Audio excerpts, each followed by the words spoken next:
اعوذ باللہ من الشیطان الرجیم بسم اللہ الرحمن الرحیم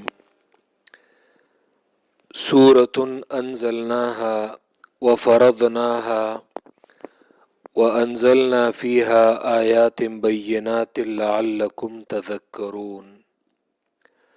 الزانیۃ والزانی فاجلدوا کل واحد منہما 100 جلدۃ ولا تأخذكم بهما رأفة في دين الله إن كنتم تؤمنون بالله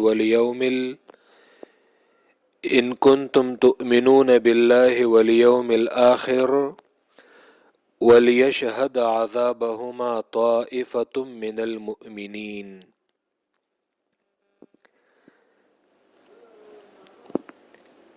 جیسا کہ آپ لوگوں کو معلوم ہے کہ قرآن مجید کے آغاز سے ہم ایک ہی انداز میں ہر سورت کا آغاز اور افتتاح کرتے ہیں، جس سے یہ کئی فوائد سننے والوں کو یہ حاصل ہوتے ہیں۔ ایک یہ کہ پورے قرآن کو سمجھنا وہ آسان ہو جاتا ہے، کیونکہ ہر سورت کو جب ہم ایک انداز میں پڑھتے ہیں اور ایک اسلوب میں پڑھتے ہیں تو اس کی وجہ سے مخاطب کے ذہن میں قرآن کے جو مضامین ہیں تو وہ آسانی سے بیٹھتے ہیں اور قرآن سمجھنا اس کے لیے آسان ہو جاتا ہے۔ دوسری بات یہ کہ سورت کو پڑھنے سے پہلے ہم سورت کے وہ تمام مضامین سامعین کے سامنے رکھ دیتے ہیں جس سے اس پوری سورت کا مضمون اور پورے سورت کا خلاصہ وہ مخاطب کے سامنے آ جاتا ہے، یہ تو سورت کو سمجھنا اس کے لیے آسان ہو جاتا ہے۔ یہاں تک ہم نے 23 سورتیں قرآن مجید کی یہ پڑھ لی ہیں کہ ان تمام 23 صورتوں میں ہمارا انداز ہر سورت کو پڑھنے کا وہ ایک رہا ہے۔ ہر سورت کے آغاز میں ہم 5 باتیں پڑھتے ہیں جنہیں ہم تعبیر کرتے ہیں امور خمسہ کے ساتھ۔ وہ امور خمسہ، وہ 5 باتیں جو ہر سورت کے آغاز میں ہم بیان کرتے ہیں،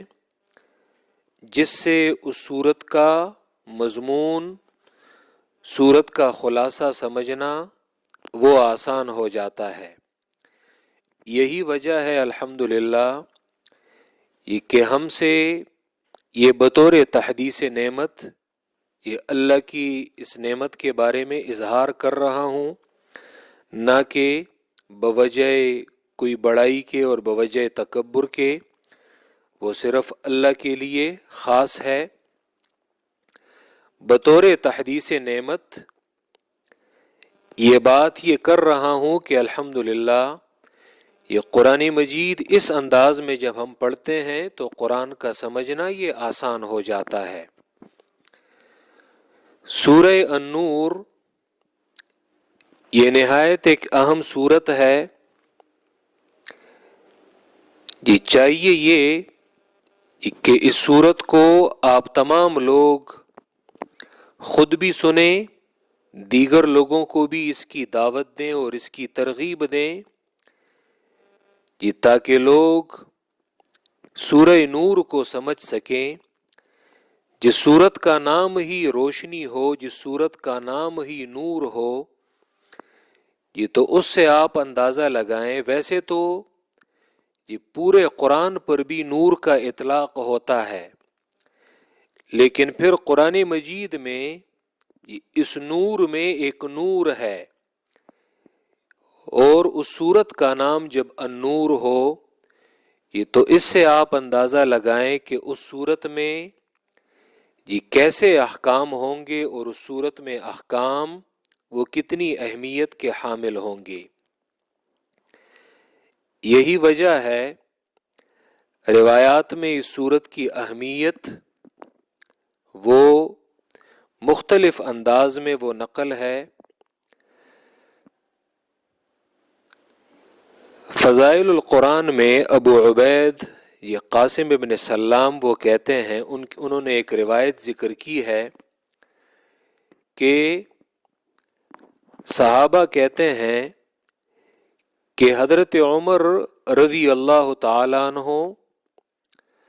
وہ کہتے تھے، وہ ہمیں خط لکھتے تھے مختلف اطراف میں مختلف صوبوں کو، اور وہ لکھتے تھے، یہ ایک روایت میں آتا ہے کہ تعلموا سورۃ النساء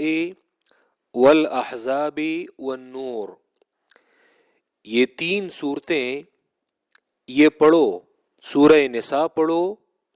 سورہ احزاب پڑھو، سورہ نور پڑھو، جبکہ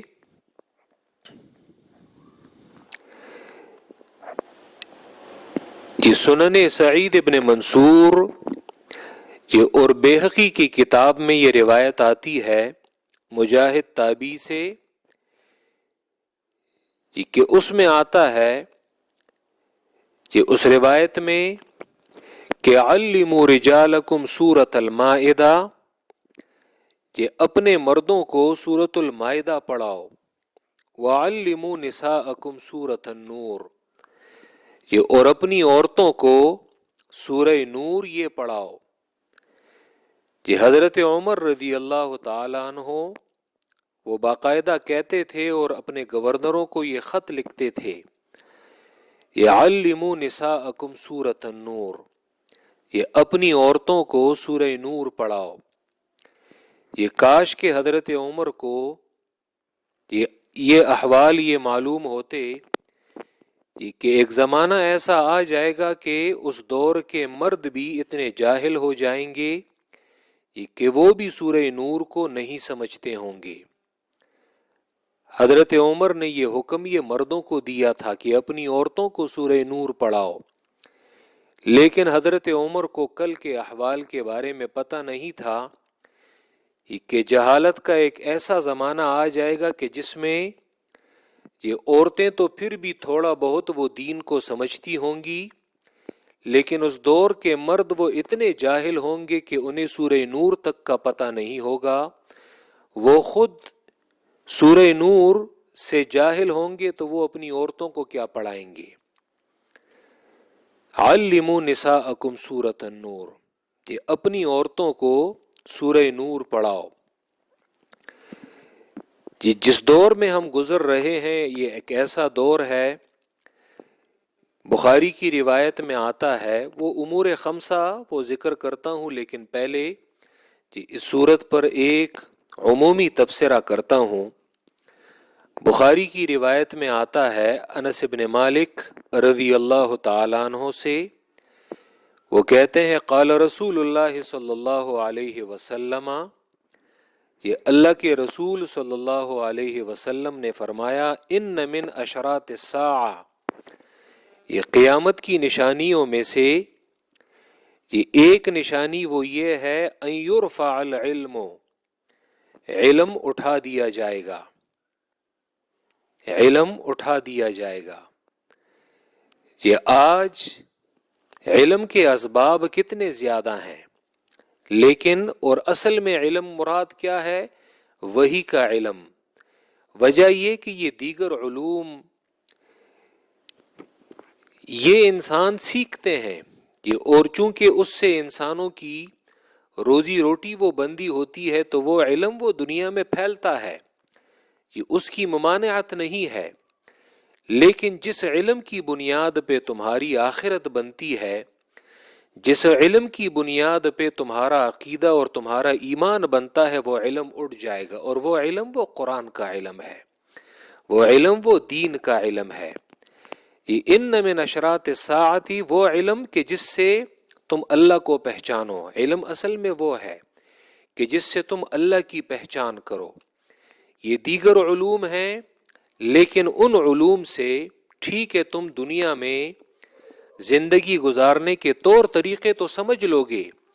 لیکن یہ ان علوم سے تم اللہ کو نہیں پہچان سکتے، یہ ان علوم سے تم اللہ کو راضی کرنے کے طریقے وہ معلوم نہیں کر سکتے، یہ ان علوم سے تم اللہ کے پیغمبر کہ اس کے نقش قدم پر چلنے کا طریقہ نہیں سیکھ سکتے۔ تو قیامت کی نشانیوں میں ایک نشانی یہ ہے ان یرفع العلم، علم اٹھا دیا جائے گا، ویثبت الجہل، جہالت وہ قدم جما لے گی، جہالت ہی عام ہو جائے گی، ویشرب الخمر، شراب جو ہے وہ پی جائے گی، ویظہر الزنا، اور زنا جو ہے یہ کھلے عام ہوگی، زنا ظاہر ہوگی، زنا یہ کھلے عام ہوگی۔ اسی طرح یہ ابو موسیٰ الاشعری رضی اللہ تعالیٰ عنہ کی روایت میں آتا ہے رسول اللہ صلی اللہ علیہ وسلم سے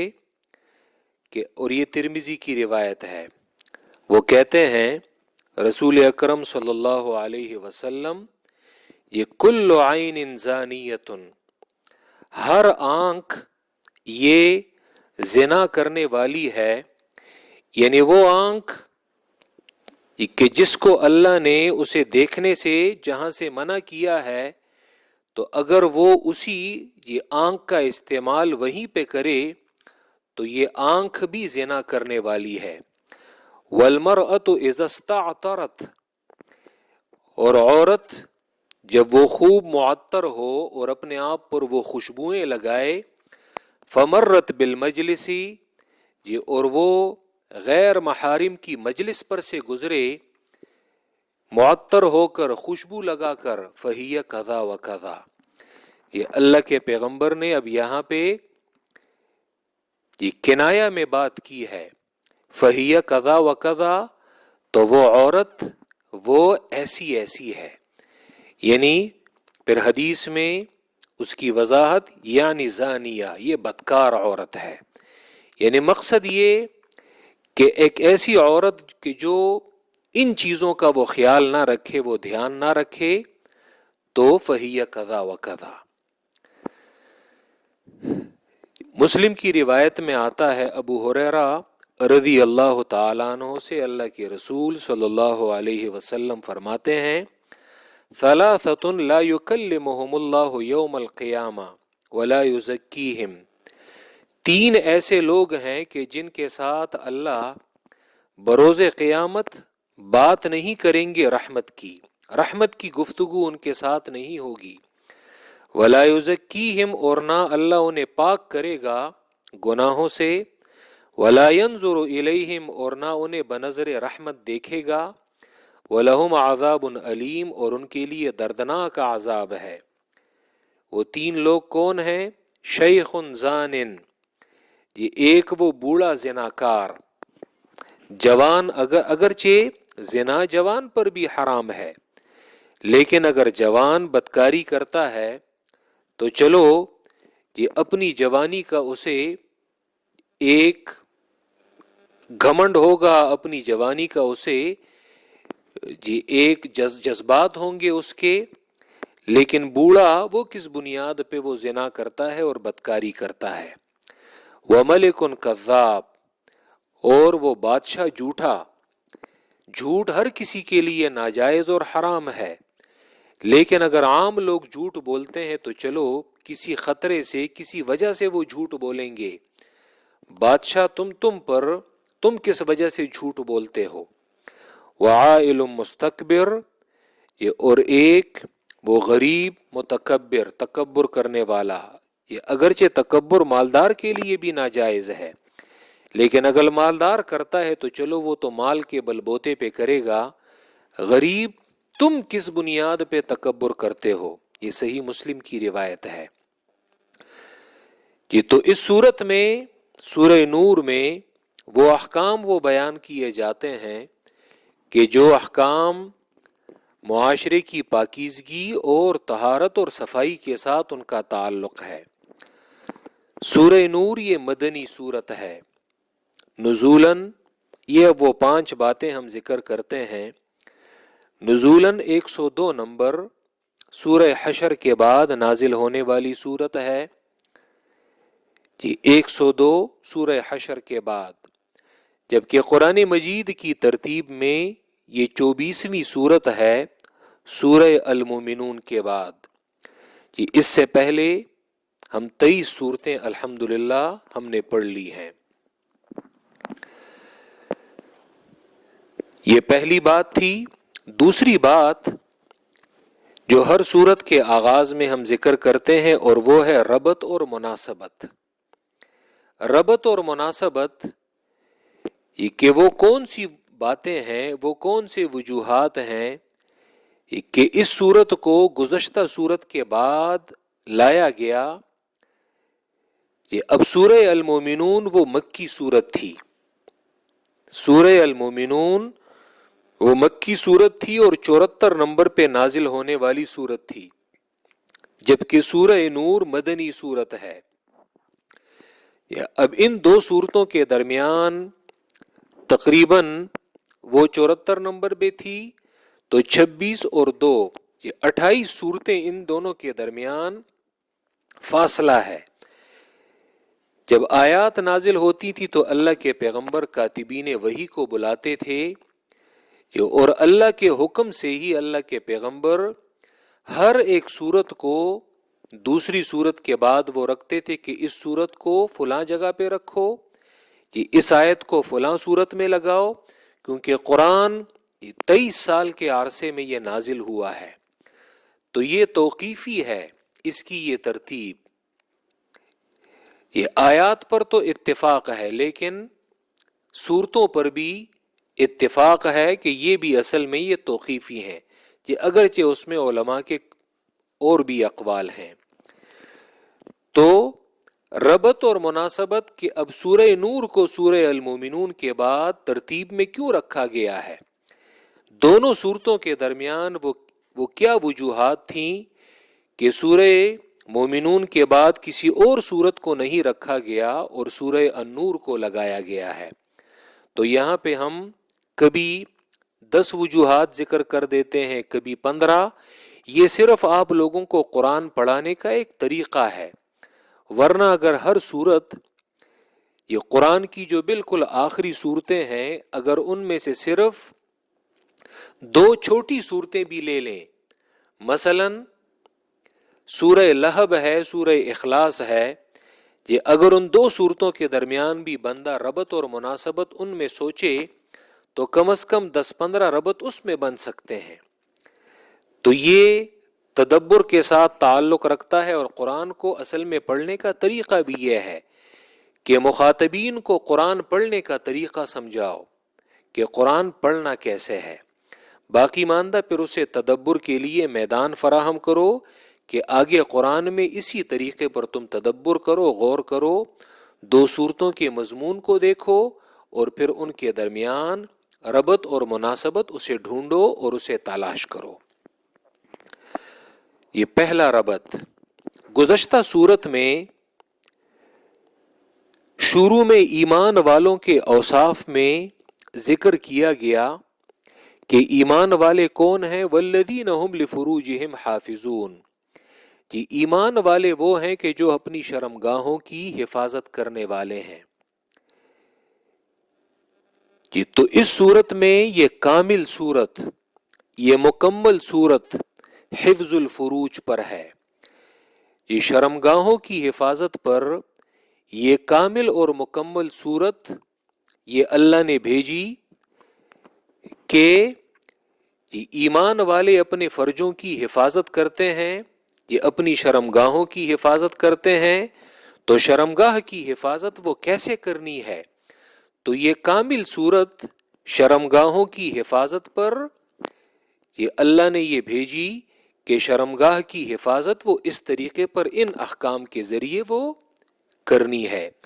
تو یہ صورت یہ ایمان والوں کی اس صفت پر ایک تفصیل اور وضاحت ہے، یہ پہلی وجہ ہے۔ دوسری وجہ، یہ تصوف میں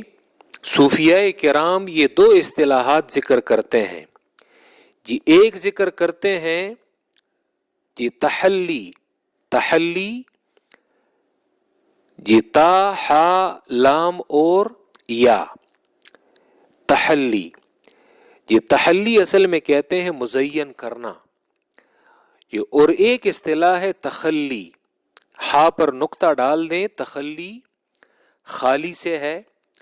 تحلی کہتے ہیں مزین کرنا اور تخلی کہتے ہیں خالی کرنا، پاک کرنا، صاف کرنا۔ دراصل صوفیاء یہ دو اصطلاحات استعمال کرتے ہیں۔ گزشتہ صورت میں یہ ایمان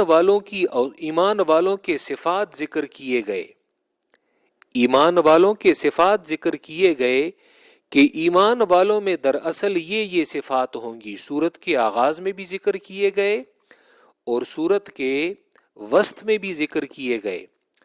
تو ایمان والے اپنے آپ کو ان صفات سے مزین کریں گے۔ یہ تو اب اس صورت میں وہ احکام ذکر کیے جا رہے ہیں کہ جن سے اپنے آپ کو پاک کرنا ضروری ہے، تخلی ضروری ہے۔ یہ اور وہ کیا ہے؟ بے حیائی کے احکام سے اجتناب کرنا کہ جن سے تمہارے دامن پر داغ لگتا ہے اور تم میں بے حیائی پیدا ہوتی ہے، تو اس صورت میں تخلی کے احکام ہیں۔ گزشتہ صورت میں تحلی کے احکام تھے، یعنی اپنے آپ کو مزین کرنا ان صفات کے ساتھ۔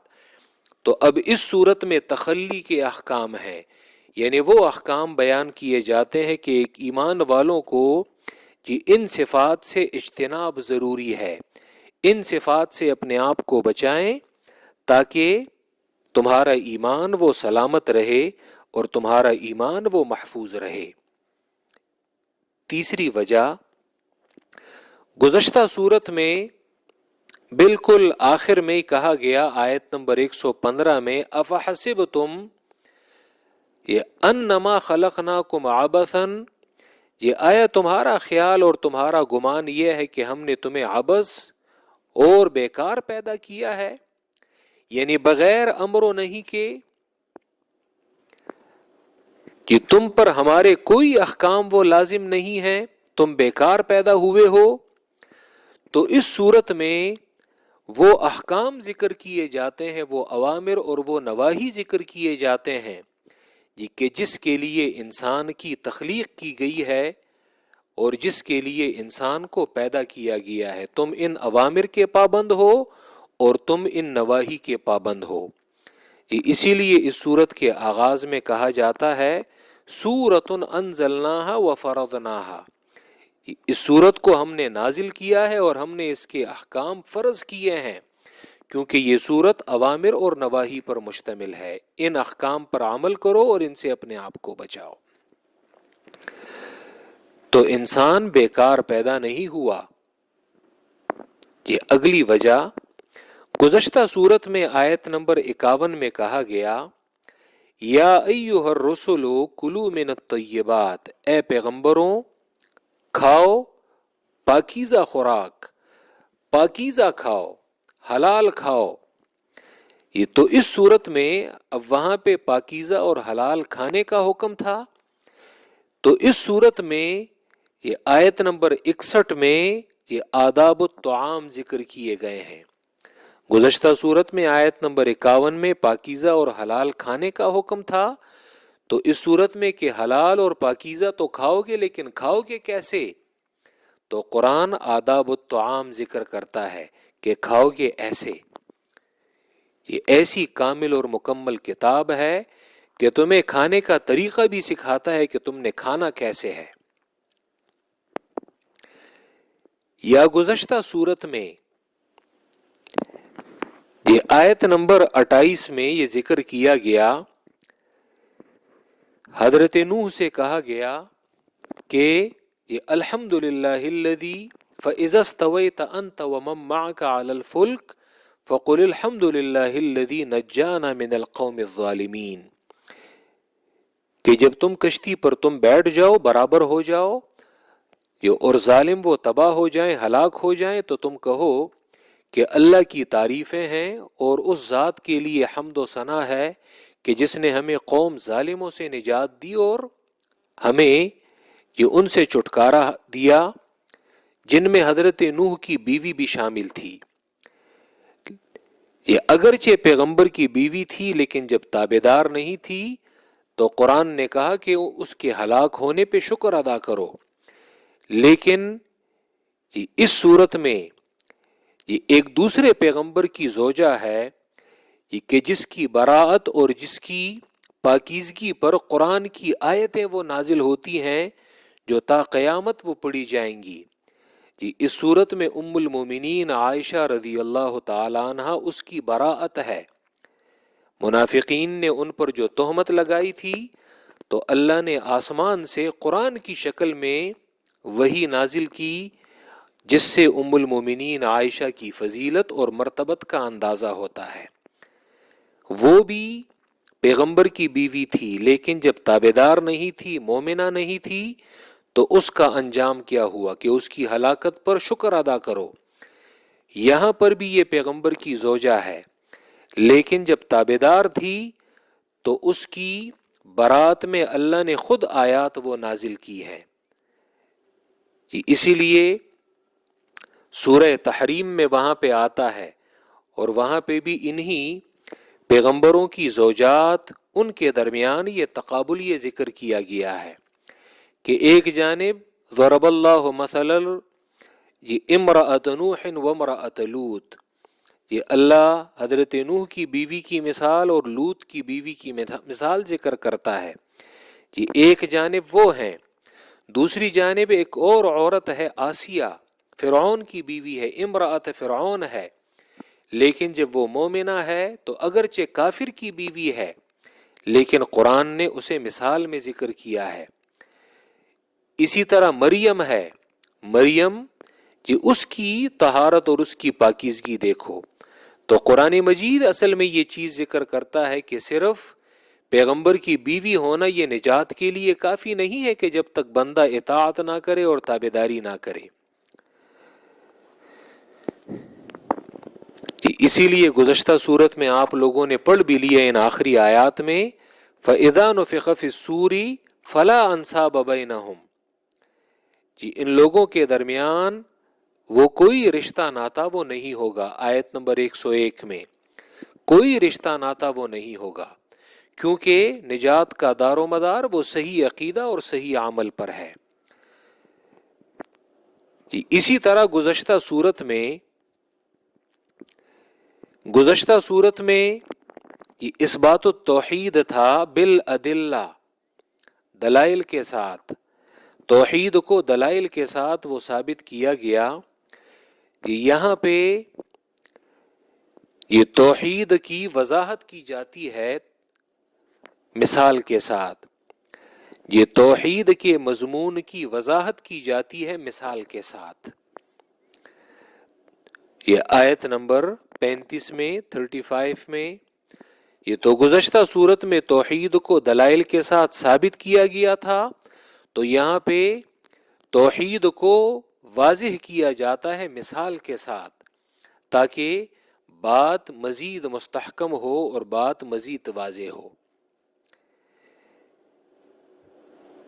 یہ اور بھی بہت سارے روابط ہیں اور مناسبتیں ہیں. امتیازات سورت کے ممیزات. یہ سورت ممتاز ہے کہ ان اصول اور ان آداب پر کہ جو بے حیائی کا خاتمہ کرتے ہیں. یہ اصول اربعہ اور آداب سبعہ لدفع الفحشاء، فحشاء کو روکنے کے لیے اور فحشاء کے خاتمے کے لیے سورت میں 4 اصول اور 7 آداب وہ ذکر کیے جاتے ہیں. دوسرا امتیاز، سورت ممتاز ہے یہ ام المومنین عائشہ رضی اللہ تعالی عنہ ان کی فضیلت اور ان کی مرتبت پہ کہ اس صورت میں ان کے متعلق مستقل آیات وہ نازل ہوئی ہے جس سے ان کی فضیلت کا اندازہ ہوتا ہے. اسی طرح صورت ممتاز ہے زانی اور زانیہ کی سزا پہ، ان کی حد پہ کہ جو غیر شادی شدہ زانی اور زانیہ ہیں تو ان کے لیے سزا ہے 100 کوڑے. اسی طرح صورت ممتاز ہے حد قذف پہ کہ اگر کوئی کسی پاک دامن کو بدنام کرے پھر گواہ پیش نہ کرے تو حد قذف میں اسے یہ 80 کوڑوں کی سزا وہ دی جائے گی۔ اسی طرح صورت ممتاز ہے لعان کے حکم پہ کہ اگر شوہر اپنی بیوی پر الزام لگائے، گواہ نہ ہو، تو ایسی صورت میں پھر قاضی دونوں سے 5 قسمیں وہ لے گا اور پھر ان کے درمیان جدائی وہ کر دی جائے گی۔ یہ صورت ممتاز ہے آیت نور پر، یہ آیت نمبر 35، یہ اللہ نور السماوات والارض، صورت کا نام بھی النور ہے کیونکہ اسی آیت میں نور کا لفظ یہ آیا ہے اور اسے آیت النور کہتے ہیں، تو آیت النور پر یہ ممتاز ہے۔ مقصد السورہ، سورت کا مقصد، یہ سورت کا مقصد ہے دفع الفحشاء، بے حیائی کا خاتمہ اور بے حیائی کی روک تھام۔ یہ 2 الفاظ پر مشتمل یہ جو 64 آیات ہیں، تو ان کا 2 لفظوں میں مقصد کیا ہے؟ دفع الفحشاء، بے حیائی کو روکنا، بے حیائی کو دفع کرنا، بے حیائی کا خاتمہ۔ بے حیائی کے خاتمے کے لیے سورت میں یہ 4 اصول اور 7 آداب ذکر کیے جاتے ہیں، 4 اصول اور 7 آداب وہ ذکر کیے جاتے ہیں۔ یہ پہلا اصول یہ ذکر کیا جاتا ہے آیت نمبر 2 میں، یہ الزانیۃ والزانی فاجلدوا کل واحد منہما 100 جلدہ۔ یہ آج صرف اتنا، ان اصول کے یہ آیات یہ لکھ لیں، یہ انشاءاللہ کل اس پر وضاحت کریں گے۔ پہلا اصول آیت نمبر 2 میں، مجرم پر نرمی نہ کریں، جرم کیا ہے، جرم میں پکڑے گئے تو ان پر نرمی نہ کریں۔ دوسرا اصول آیت نمبر 3 میں، یہ الزانی لا ينکح الا زانیۃ او مشرکۃ والزانیۃ لا ينکحها الا زان، یہ او مشرک، یہ دوسرا اصول ہے یہ کہ ان لوگوں کے ساتھ اٹھے بیٹھیں یہ کہ جو پاک دامن ہو، ورنہ اگر غیر پاک دامن اور گندے لوگوں کے ساتھ نشست و برخاست کریں گے تو اس کی چھینٹیں وہ تم پر بھی پڑیں گی۔ دوسرا اصل کہ پاک دامن لوگوں کے ساتھ نشست و برخاست کریں، پاک دامن لوگوں کے ساتھ اپنا تعلق بنائیں۔ تیسرا اصول آیت نمبر 4 اور 5 میں حد قذف کی سزا ہے، کہ اگر کوئی کسی دوسرے شخص کو، کسی پاک دامن کو بدنام کرے، گواہ نہ ہو اور اپنی بات کو وہ ثابت نہ کر سکے تو 80 کوڑے مارے، فجلدوہم 80 جلدۃ، یہ تیسرا اصول ہے۔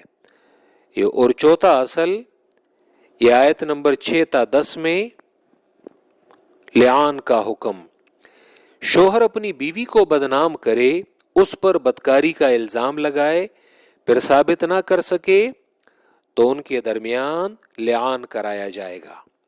اور لعان اس کی تفصیل اپنی جگہ پہ آ جائے گی۔ کہ پھر اس کے بعد آیت نمبر 11 سے آیت نمبر 26 تک،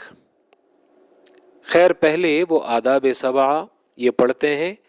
7 آداب ذکر کیے جاتے ہیں بے حیائی کے خاتمے اور بے حیائی کی روک تھام کے لیے۔ وہ 7 آداب آیت نمبر 27 سے آیت نمبر 34 تک۔ یہ پہلا ادب یہ آیت نمبر 27 میں، یہ کہ اجنبی گھروں میں داخل نہ ہو، یہ اجنبی گھروں میں کہ جو تمہارا گھر نہیں ہے، کہ جس میں تم رہتے نہیں ہو، تو پرائے گھروں میں بغیر اجازت کے داخل نہ ہو، خواہ وہ تمہارے چچا کا گھر ہو، تمہارے ماموں کا گھر ہو، تمہارے رشتہ دار کا گھر ہو، تو بغیر اجازت کے پرائے گھروں میں وہ داخل نہ ہو۔ دوسرا ادب آیت نمبر 30 میں، یہ مردوں کو یہ حکم دیا ہے کہ وہ اپنی آنکھیں اور اپنی نگاہیں وہ نیچی رکھیں اور اپنی عزتوں کی حفاظت کریں، یہ دوسرا ادب ہے۔ یہ تیسرا ادب یہ عورتوں کو ہے کہ وہ بھی اپنی نگاہوں کی حفاظت کریں، یہ آیت نمبر 31 میں ہے۔ چوتھا ادب بھی آیت نمبر 31 میں ہے، یہ کہ عورتیں اپنی زینت کو ظاہر نہیں کریں گی، عورتیں اپنی زینت کو وہ ظاہر نہیں کریں گی۔ یہ پانچواں ادب یہ آیت نمبر 32 میں ہے، اور وہ یہ کہ جو غیر شادی شدہ ہیں، خواہ وہ مرد ہوں خواہ وہ عورتیں ہوں، یہ تو اولیاء کو یہ حکم ہے ان کے سرپرستوں کو کہ ان کا نکاح کرائیں، یہ تاکہ معاشرے میں بے حیائی نہ پھیلے، یہ اور اگر وہ بلوغت کو پہنچ چکے ہیں اور وہ نکاح کے قابل ہیں تو ان کا نکاح کرائیں۔ یہ آیت نمبر 32 میں ہے پانچواں ادب لدفع الفحشاء۔ چھٹا ادب ہے یہ امر بالکتابہ، غلاموں کے ساتھ کتابت کا حکم، مطلب یہ کہ گھروں میں اگر غلام ہیں یہ تو کہیں وہ تمہارے لیے درد سر جو ہے وہ نہ بنے، یہ اگر وہ آزادی چاہتے ہیں تو انہیں آزادی دو، کہیں کل کو وہ غلام کہیں وہ تمہارے گھر میں ہی کسی بے حیائی کا ارتکاب نہ کر بیٹھے، کہیں وہ تمہارے گھروں میں ہی وہ خیانت کا ارتکاب نہ کرے۔ یہ چھٹا ادب ہے تاکہ معاشرہ وہ پاک صاف رہے۔ اور ساتواں ادب یہ چھٹا ادب آیت نمبر 33 میں اور ساتواں ادب بھی آیت نمبر 33 میں ہے، یہ النہی عن الاکراہ علی الفحشاء، کہ اپنے نوجوانوں کو خصوصاً لڑکیوں کو بے حیائی پر مجبور نہ کریں، یہ انہیں ایسی مجالس میں لے جانے پر مجبور نہ کریں، یہ ایسے اداروں میں بھجوانے پر مجبور نہ کریں کہ جہاں پہ بے حیائی کا ارتکاب ہوتا ہو، یہ اگر وہ وہاں پر جانا نہیں چاہتی تو انہیں بے حیائی کے ارتکاب پر مجبور نہ کریں۔ یہ النہی عن الاکراہ علی الفحشاء۔ تو صورت میں دفع الفحشاء کے لیے یہ 4 اصول اور 7 آداب یہ ذکر کیے جاتے ہیں۔ جی انشاءاللہ کل اس صورت کا جو مکمل خلاصہ ہے آیت نمبر 1 سے آیت نمبر 64 تک، تو وہ انشاءاللہ تعالی وہ ہم پڑھیں گے۔ تو یہاں تک ہم نے چند باتیں وہ ذکر کی، اور عموماً اس صورت میں ہم تقسیم وہ ذکر نہیں کرتے، یہ اگرچہ اس صورت کے مضامین کو ہم تقسیم کرتے ہیں، جیسے یہ اصول 4 یہ پہلے 10 آیات میں ہیں، پھر آیت نمبر 11 سے 26 تک ان آیات میں وہ واقع افک کی تفصیلات ہیں، اور آیت نمبر 27 سے آیت نمبر 34 تک یہ آداب 7 ہیں، پھر 35 سے 40 تک اس میں 3 مثالیں ہیں۔ یہ 4 اصول اور یہ 7 آداب یہ ذکر کیے جاتے ہیں۔ ہمارے استاد محترم وہ جب ان آداب کو وہ ذکر کرتے ہیں تو وہ کہتے ہیں، ایک جملہ وہ استعمال کرتے ہیں کہ یہ فمن ادبا بہذہ الآداب، یہ تو پس جس شخص کو ان آداب کے ذریعے یہ ادب دیا گیا، جس شخص کو ان آداب کے ذریعے ادب دیا گیا، عصم من الفحشاء، تو وہ بے حیائی سے اسے بچا دیا گیا، بے حیائی سے وہ بچ گیا۔ فمن ادب بہذہ الآداب عصم من الفحشاء، تو وہ بے حیائی سے بچ گیا، کیونکہ یہ آداب 7 یہ بے حیائی سے روکنے کے لیے ہیں، بے حیائی کے خاتمے کے لیے ہیں، معاشرے کو پاک صاف کرنے کے لیے ہیں۔ تو سورت کا دعویٰ اور مقصد وہ ہم نے ذکر کیا، دفع الفحشاء، اور اسی بے حیائی کے خاتمے اور روک تھام کے لیے سورت میں 4 اصول اور 7 آداب یہ بیان کیے جاتے ہیں۔ جی انشاءاللہ کل اس کی مزید وضاحت اور تفصیل کریں گے۔ وآخر دعوانا ان الحمد للہ رب العالمین۔